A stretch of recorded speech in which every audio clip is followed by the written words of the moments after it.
Olá pessoal, bem-vindos a mais um tópico de Química Inorgânica e neste tópico nós vamos abordar a espectroscopia vibracional.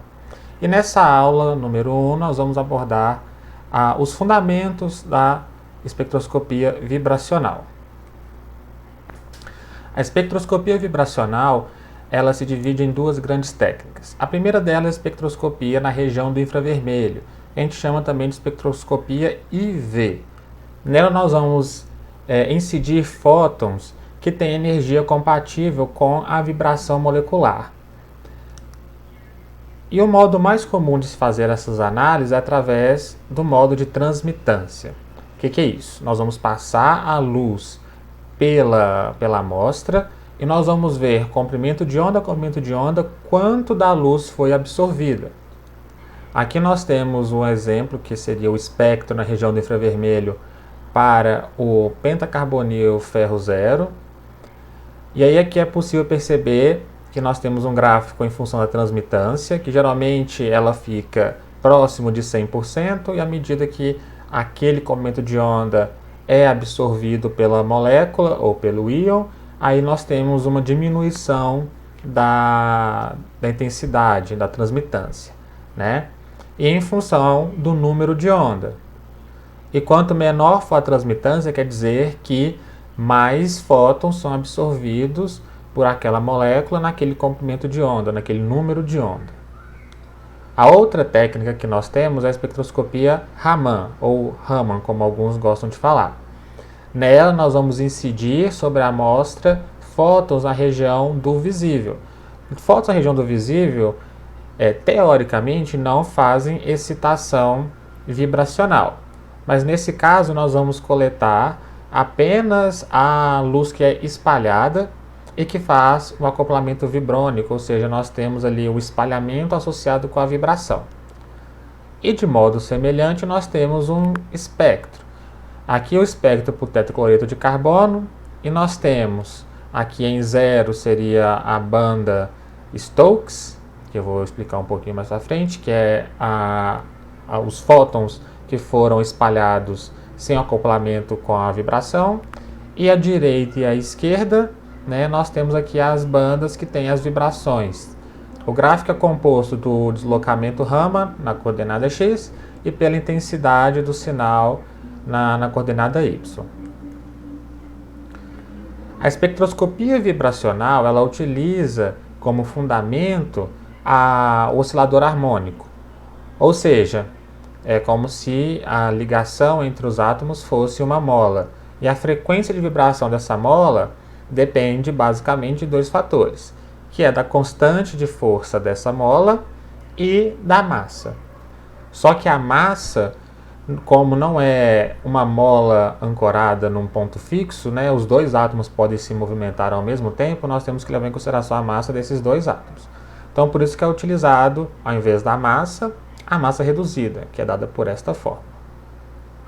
E aí, como eu disse no slide anterior, o espectro é dado em função do número de onda ou do deslocamento Raman. Você também pode ter reparado que o número de onda ou deslocamento Raman geralmente cresce da direita para a esquerda, como é o caso aqui. Então, o número de onda cresce daqui para cá. Isso porque o número de onda também está associado com a frequência. Então, a frequência cresce nesse sentido, assim como a energia associada àquela vibração. Isso vem do espectro eletromagnético, que o crescimento da esquerda para a direita, que a gente está acostumado, seja no comprimento de onda, que é o contrário da energia. Então é por isso que nós temos, geralmente, os espectros de infravermelho crescendo o número de onda desta forma. E aqui também é possível perceber que existem algumas bandas, né, que seriam essas regiões aqui de menor intensidade na transmitância, que seria onde nós temos a absorção dos fótons, e no Raman aqui a intensidade positiva, né? E é possível perceber que temos algumas bandas presentes no infravermelho que não estão presentes no Raman. Pode acontecer desta forma, como pode acontecer algumas estarem no Raman e outras estarem no infravermelho, tá? Então, essas duas técnicas são técnicas que são complementares. Algumas informações são obtidas no espectro infravermelho e algumas no espectro Raman. Alguns fatores que afetam a posição da banda, que seria em qual número de onda está sendo absorvida, são, primeiro, a constante de força da ligação, e nós sabemos que uma ligação tripla ela é mais forte que uma dupla e, consequentemente, mais forte que uma simples, e como consequência, nós temos que a ligação tripla ela oscilará, então, em uma frequência maior do que uma ligação dupla, que uma ligação simples. E como exemplo eu trouxe aqui ligações carbono-oxigênio. No monóxido de carbono ela acontece nesta região. Na acetona, que é uma ligação C-O, já diminui um pouco a região ou a frequência da oscilação. E no metanol, que é uma ligação simples CO, nós conseguimos perceber que, à medida que foi diminuindo, então, a força da ligação, também foi diminuindo a frequência. Outro fator que influencia na oscilação, na frequência de oscilação, é a massa que está oscilando. Então, se nós temos um ligante livre, a massa efetiva ela vai ser menor do que se nós tivermos um ligante que está coordenado ao metal, que tem uma massa grande. Como consequência, então, quando nós temos o ligante coordenado, nós vamos ter a oscilação acontecendo em uma frequência menor do que o ligante livre. Então, de novo, nós temos aqui a ligação C-O sendo monitorada. Aqui o exemplo é o ácido acético, que desprotonado se transforma no íon acetato, que pode se ligar aos metais.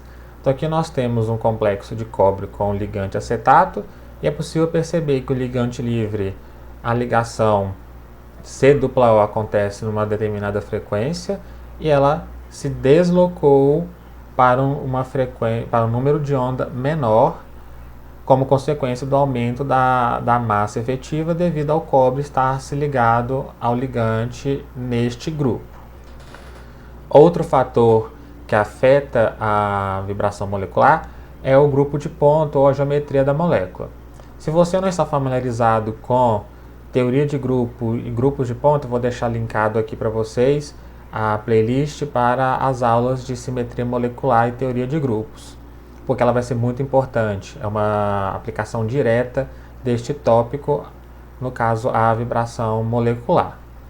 Então aqui nós temos o pentacarbonil ferro 0, e como ele tem número de coordenação igual a 5, a gente sabe que ele tem esse fenômeno da pseudo-rotação de Berry, que se você também não se lembra, eu vou deixar aqui o link para uma aula sobre química de coordenação que envolve esses números de coordenação igual a 5.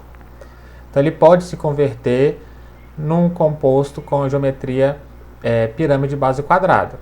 E o grupo de pontos sai do D3H para o C4V. Como consequência, aqui temos um desenho ilustrativo de um trabalho que monitorou as frequências de oscilação da ligação CO nestes complexos. Em baixa temperatura só existe complexo de geometria bipirâmide trigonal. E nessa geometria aparecem duas bandas de absorção na região do infravermelho relacionadas ao ligante CO. Já quando o complexo vai para a geometria pirâmide base quadrada, no grupo C4V, nós temos apenas uma banda de absorção. E com isso é possível fazer várias análises. Com a espectroscopia vibracional desse trabalho foi possível, por exemplo, determinar a energia de ativação para a conversão. E é possível perceber que ela é bem baixinha, aqui 2,5 kcal por mol. Na temperatura ambiente, essa oscilação é possível devido à energia fornecida pela própria temperatura do ambiente. Outro exemplo são esses compostos de fósforo. E nesses compostos de fósforo existem várias geometrias. As principais que têm menor energia seriam, em teoria, a eclipsada e a opção a conformação em trans, né? Se for feita a análise baseado no grupo de ponto delas, que na eclipsada seria o C2V, enquanto que na geometria trans seria C2H, espera-se 12 bandas de absorção relacionadas às diferentes vibrações deste composto. Entretanto, na espécie eclipsada, 9 delas serão visíveis no infravermelho e 12 no Raman. Enquanto que na conformação em trans, são 12 no infravermelho e as mesmas 12 no Raman. O trabalho foi feito, né, e observou-se no final de que tinha essas 12 bandas lá no infravermelho e no Raman. E aí a espectroscopia vibracional, nesse caso é um estudo bem antigo, e aí ele foi possível determinar a geometria em trans sendo a conformação mais estável para este composto. E, posteriormente, com o avanço das técnicas, principalmente a difração de raio-x, foi possível confirmar. Eu estou falando para vocês várias vibrações, e quais seriam as vibrações possíveis. A primeira delas seria a vibração que a gente chama de estiramento. E nesse caso aqui, o estiramento se divide em duas opções, o estiramento simétrico e o assimétrico. O estiramento simétrico é aquele que nós temos as ligações sofrendo variação no comprimento da ligação de modo coordenado, de mesma intensidade, sem variar o ângulo de ligação, como é o caso da água. Os dois átomos de hidrogênio, mesmo tanto que eles se afastam, eles se aproximam depois, então é um movimento coordenado. No monóxido de carbono, a mesma coisa. Enquanto um oxigênio se afasta, o outro também se afasta na mesma intensidade, quando eles se aproximam também é na mesma intensidade. O estiramento assimétrico acontece a variação do comprimento da ligação, sem variar o ângulo também. Entretanto, um átomo tem um movimento descoordenado do outro. Então, enquanto um se aproxima, o outro se afasta, como é o caso aqui da água. Vocês estão vendo que enquanto um hidrogênio se aproxima, o outro se afastou, e assim sucessivamente. No monóxido de carbono, também. Neste caso aqui, nós temos o carbono também se movimentando, nesse tipo de movimento. E temos também movimentos do tipo de deformação angular. Como o próprio nome já diz, são movimentos que apenas alteram o ângulo de ligação e não necessariamente vão alterar o comprimento de ligação. Então nós temos o caso aqui da água e também nós temos o caso do dióxido de carbono. E em todas essas situações, vocês viram que tem-se um movimento não só dos átomos periféricos, como dos átomos centrais também. No caso do monóxido de carbono, no primeiro não, mas nesses dois outros movimentos tem-se essa movimentação do átomo de carbono. Isso acontece porque você excitou a molécula, os átomos começam a se movimentar e, como consequência disso, nós temos que manter o momento linear, né? Então, quando um átomo se movimenta por uma certa direção, o outro tem que se movimentar numa direção oposta para conservar esse momento linear. No caso da molécula de água, é sutil o movimento do oxigênio porque a diferença de massa é muito grande, mas em todos os três casos é possível perceber, se vocês prestarem bastante atenção, que o oxigênio está oscilando junto com os átomos de hidrogênio, mas a massa é muito pequena dos hidrogênios e isso não faz muita diferença. No caso do dióxido de carbono, os oxigênios têm a massa muito grande, né? Maior inclusive que a do carbono, então por isso que o carbono precisa oscilar também. As deformações angulares, elas têm 4 tipos diferentes, que elas podem ser também de modo simétrica ou assimétrica. E elas recebem nomes especiais, que podem ser em português ou inglês, mas o nome mais usual é o termo em inglês. Essas deformações, elas têm letras associadas a elas. Enquanto que a vibração, de modo geral, é letra grega ni, ni simétrico e ni assimétrico, as deformações recebem várias letrinhas, mas de modo geral elas são agrupadas com a letra delta. Então aqui nós temos os movimentos. Temos esse daqui, que é um movimento simétrico, que seria o scissoring, que os átomos fazem um movimento assim, né? Que é dado o nome de tesouro em português, que esse sim tem o termo associado seria o delta, enquanto que esse outro que vai para frente e para trás, ou seja, saindo do plano da ligação, né, nós temos o wogging, que seria a torção ou pela letra grega ômega. E as assimétricas, nós temos o rocking, que seria essa oscilação assimétrica, enquanto um está fazendo um ângulo positivo ou está fazendo um ângulo negativo, né? Então, a deformação também em português chamada de balanço, a letra grega Rho. E temos o twisting, que seria o abano, que seria a entrada e sair do plano de modo assimétrico, né? É dado pela letra grega tau. E, como eu disse, todas elas geralmente são abreviadas como deformação e é colocada a letrinha delta, porque geralmente é difícil definir quem que é um e quem que é outro no espectro de infravermelho. E quais informações nós podemos tirar dos espectros de infravermelho e Raman?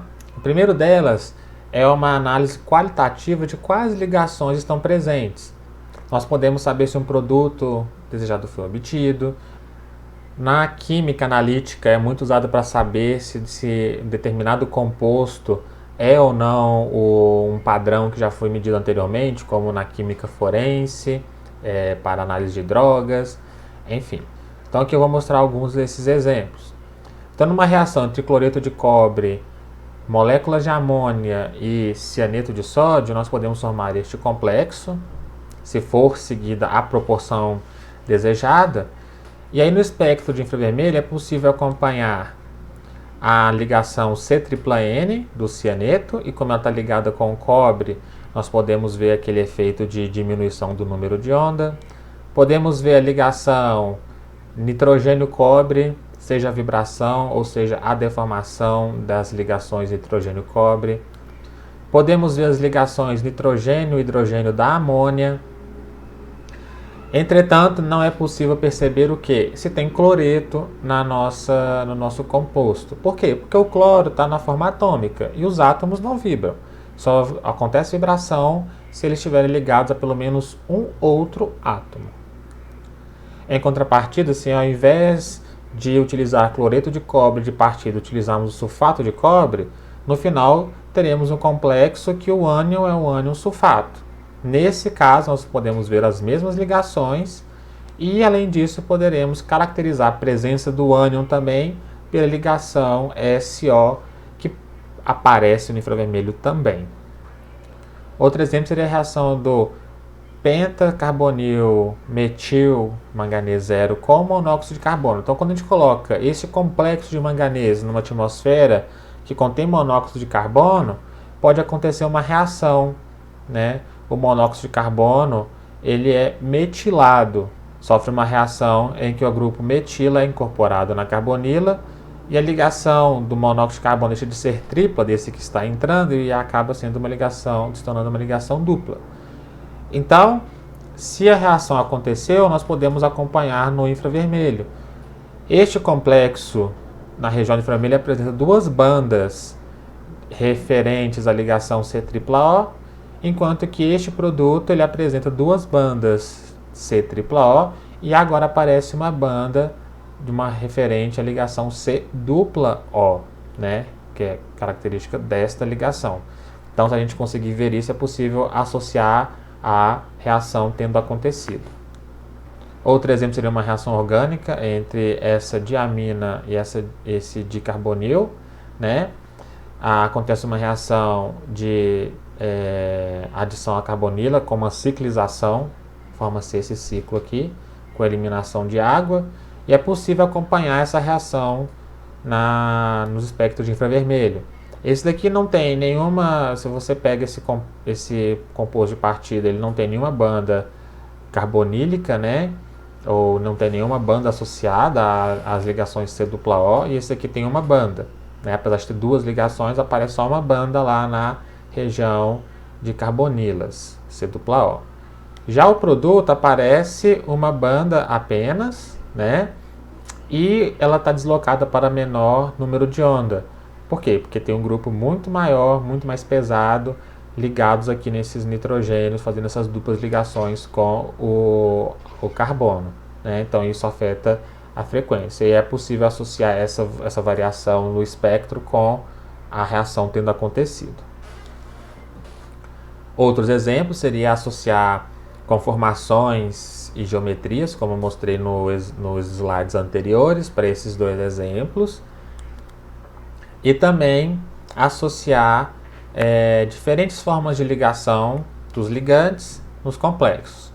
Como, por exemplo, esse complexo de ferro, ele tem dois tipos de monóxido de carbono. Tem as carbonilas terminais e em ponte.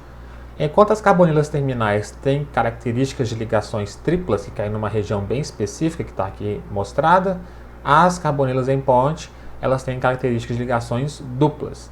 E elas também são bem características ao número de onda de absorção delas. E aqui é possível perceber que esse complexo então apresenta 3. E elas não estão nas mesmas regiões, né? Com isso, então, a gente consegue caracterizar os tipos diferentes de formas de ligação do ligante ali dentro. Nós podemos também avaliar a força das ligações através dos espectros de infravermelho e Raman. Um caso clássico seria a retrodoação nas carbonilas. Quanto maior for o efeito de doação da ligação metal-ligante através dos orbitais antiligantes da ligação C-O, maior vai ser o caráter de dupla da ligação metal-ligante e menor vai ser a característica de ligação tripla carbono-oxigênio. Com isso, o número de onda, quanto maior for essa retrodoação, mais próximo ou mais distante da carbonila livre vai estar, como é o caso deste complexo de vanádio. Como ele tem carga negativa, ele está rico em elétrons, ele consegue fazer uma retrodoação mais forte do que o complexo de cromo que tem carga zero e do manganês que tem carga mais 1. Outro exemplo seria verificar o efeito da doação de densidade eletrônica das bases nos metais, isso de modo indireto, através da análise da vibração das carbonilas ligadas ao metal.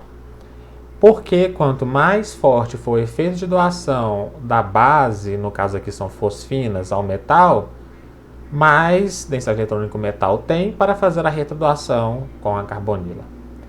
No caso aqui nós temos alguns ligantes, alguns complexos de molibdênio com diferentes fosfinas, e é possível perceber que as fosfinas com os substituintes menos eletronegativos são aquelas que causam maior variação na ligação da carbonila, né? Então, como consequência, é aquela fosfina que faz uma doação de densidade eletrônica maior ao metal.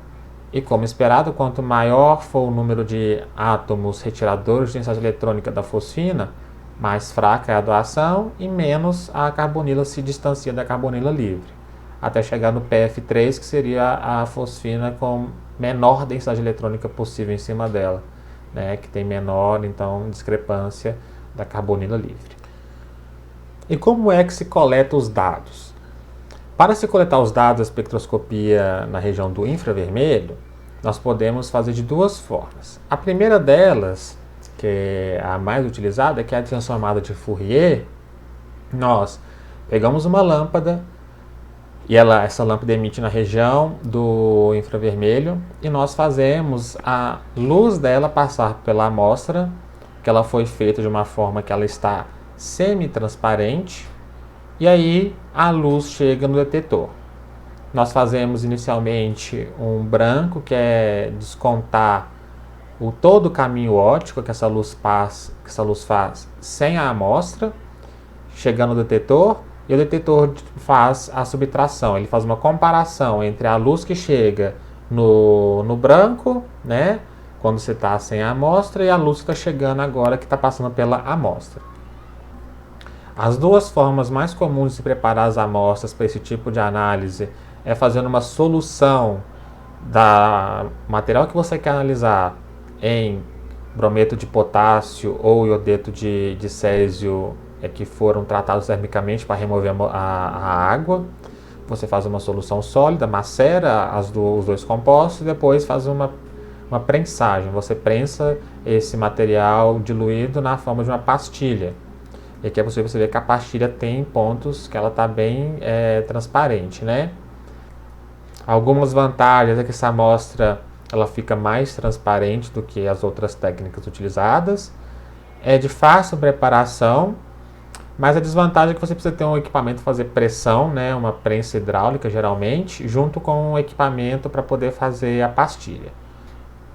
Você só pode fazer esse tipo de análise em amostras sólidas e, dependendo do seu material, ele pode acabar reagindo com o brometo e o iodeto, porque nós estamos fornecendo muita energia nesse processo de prensagem. A outra forma é você fazer uma dispersão em um óleo mineral, geralmente no JOL. E aí você vai e pega essa dispersão e vai passar sobre uma pastilha de KBr, né, de brometo de potássio ou de iodeto de césio, comprada, e ela é feita de forma cristalina, que já é uma que a gente chama de uma janela. As vantagens é que você pode utilizar amostras líquidas, não necessita de nenhum tipo de equipamento, a não ser o próprio grau e pistilo. Só que tem algumas outras desvantagens, como por exemplo, no JOL tem vários sinais, tem várias bandas, né, na região do infravermelho. Então você tem que descontar, saber quais são elas para poder descontar. E o seu composto não pode ter absorção na região do NuJOL, senão ela fica mascarada. E as janelas transparentes, elas são caras e elas quebram com uma certa facilidade. Ela tem que ter muito cuidado no manuseio. Para fazer a análise de amostras gasosas, existem janelas especiais, né, que são próprias para amostras gasosas. Outra técnica muito utilizada é a técnica de reflectância difusa, que ela é muito querida entre os químicos. Nela nós temos a lâmpada, que ao invés de jogar a luz através da amostra, nós vamos fazer essa luz ser atenuada pela amostra e refletida. Então a luz passa por um diamante, que é transparente, né? E ela vai sendo refletida. E toda vez que ela bate na amostra, a amostra absorve alguns fótons necessários para fazer a oscilação, a vibração molecular, e essa luz vai se tornando cada vez mais atenuada apenas nos comprimentos de onda que a sua amostra absorve. E aí ela chega no detetor atenuada em apenas alguns comprimentos de onda, e aí faz o espectro. E por que essa técnica é tão querida pelos químicos assim? Porque, primeiro, a amostra não precisa ser preparada. Você coloca uma quantidade muito pequena. A amostra não é destruída, você pode reaproveitar depois, se for o caso. E ela você só coloca sobre o diamante. Tem um compartimento que, se você rosqueia e faz uma pequena pressão, essa amostra fica espalhada por esse diamante. É muito rápida, muito fácil, não tem interferência de solvente, da atmosfera, nem nada. Então é muito fácil. Entretanto, esses equipamentos são muito menos disponíveis do que os equipamentos tradicionais de análise de infravermelho. Tem esse problema. A espectroscopia Raman, ela simplificadamente, ela utiliza o efeito Doppler para poder analisar as vibrações moleculares. E esse, como eu disse, é um acoplamento vibrônico relacionado a esse espalhamento. Então, nós temos que ter a sorte das nossas moléculas estarem vibrando ali na hora que o laser bate sobre ela. Eventualmente essas moléculas estão sim vibrando, porque com a temperatura, né, com uma temperatura maior do que o 0 Kelvin, existe uma distribuição de energia nas moléculas e algumas estão com energia suficiente para vibrar. E como que é feito esse tipo de análise? Então nós temos um laser detetor a 90 graus e a amostra incidente aqui na direção do feixe do laser. Então o laser bate na sua amostra, ela vai ser refletida para todas as direções e uma pequena parcela vai ser coletada pelo detetor. Analisando esse efeito Doppler, seria mais ou menos assim. Então, usando o laser verde vem, incide na sua amostra. A grande maioria das moléculas estarão no estado fundamental, não estarão vibrando, né? E aí ela simplesmente vai espalhar a luz no mesmo comprimento de onda verde que ela recebeu, que é o chamado de espalhamento elástico. Não houve variação da frequência e nem da energia da luz espalhada. Agora, se ela estiver fazendo uma compressão em relação, e o movimento for nessa direção em compressão ao detetor que está aqui, né? Nós vamos ter então um desvio para o vermelho, pelo efeito Doppler, como se a molécula estivesse se afastando do detetor no momento em que acontece o espalhamento. Então aqui nós temos um espalhamento chamado espalhamento inelástico, porque a energia foi menor do que a energia incidente do laser. Em contrapartida, podemos ter o caso oposto, em que o laser atinge a molécula está se aproximando do detetor, né? As moléculas estão os átomos estão se afastando uns dos outros, mas em relação ao detetor, o átomo está se aproximando. Então nós temos uma condição de um espalhamento inelástico, só que agora a energia é maior do que a energia incidente. Tudo isso é devido ao efeito Doppler. Essa energia de espalhamento elástico é chamado de espalhamento Rayleigh, né, que a energia é igual à energia do laser. E nós temos também os espalhamentos inelásticos, que são chamados de bandas Stokes, que são essas de menor energia, que são as mais visíveis, e as anti-Stokes, elas têm intensidade muito menor do que a banda Stokes. Então, geralmente, se analisa apenas a parte Stokes e se ignora a anti-Stokes. Enquanto que o espalhamento Rayleigh não é utilizado, porque é um espalhamento elástico, não tem informação nenhuma vibracional nela. Algumas características da espectroscopia Raman é que, como o detetor está a 90 graus, nós temos então uma quantidade de fótons coletados pelo detetor muito pequena, porque tem que ser espalhado numa certa direção, né? Além disso, a quantidade de moléculas que conseguem fazer esse acoplamento fibrônico é pequena. Como consequência, nós temos um ruído de fundo muito grande, às vezes que é difícil de discernir o que é banda de vibração e o que é ruído. Mas, em contrapartida, pode trocar o laser, né, para tentar obter melhor acoplamento vibracional. Às vezes a molécula acopla melhor num laser verde, às vezes é no azul, às vezes é no vermelho. Então, geralmente os equipamentos Raman vêm com vários lasers para poder usar como ponta de prova, né, para poder excitar as moléculas. O problema de ter cada vez fótons mais energéticos, como é o caso do azul, é que se a sua amostra for colorida, ela pode absorver a radiação e acabar sendo destruída. Ela se queima porque um laser tem uma potência muito grande, porque além de tudo é uma radiação que ela é focalizada em um único ponto da sua amostra.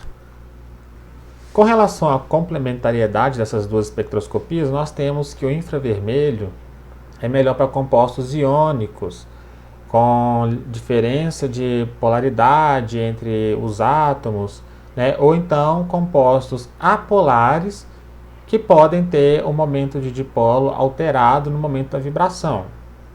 Já a espectroscopia Raman são para compostos apolares e com ligações com maior caráter covalente. Essas vão ter maior intensidade ali no Raman. Além disso, eu não coloquei nos slides, mas vale a pena comentar, o infravermelho, devido à construção das janelas, ele não absorve abaixo de 500 centímetros a menos 1. Enquanto o Raman, como não tem problema de janela, a baixa frequência, né, ela está bem mais visível. Então aqui nós temos como caso o metano e essa vibração simétrica, todos os dipolos vão ser alterados a mesma quantidade nesse momento de afastamento ou de aproximação. Então não tem alteração dos dipolos, como consequência esse modo vibracional vai ser inativo no infravermelho, mas já vai ser ativo no Raman, nessa frequência aqui. O movimento assimétrico, o estiramento assimétrico, já esse sim altera o dipolo. Ele vai ser ativo no infravermelho e neste caso ele vai ser inativo no Raman. Não é sempre que um composto que tem uma vibração ativa no infravermelho vai ser inativo no Raman, mas no caso do metano, esse é o caso da vibração do estiramento assimétrico.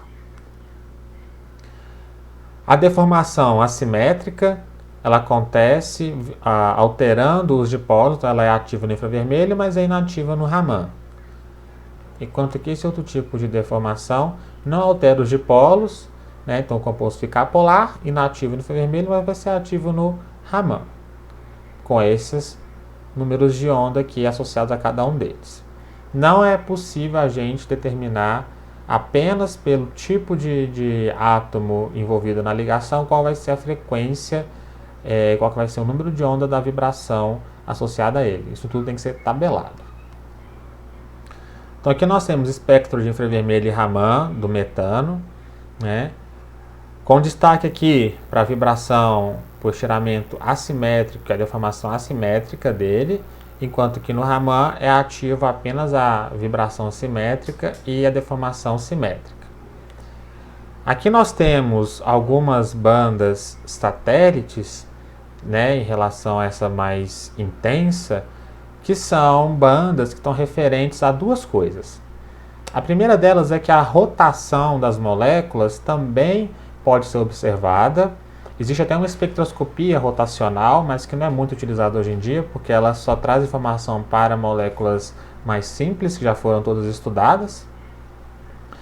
Então, acontece um acoplamento rotacional vibracional que altera um pouquinho ali, dá essas separações, essas bandas satélites que a gente chama.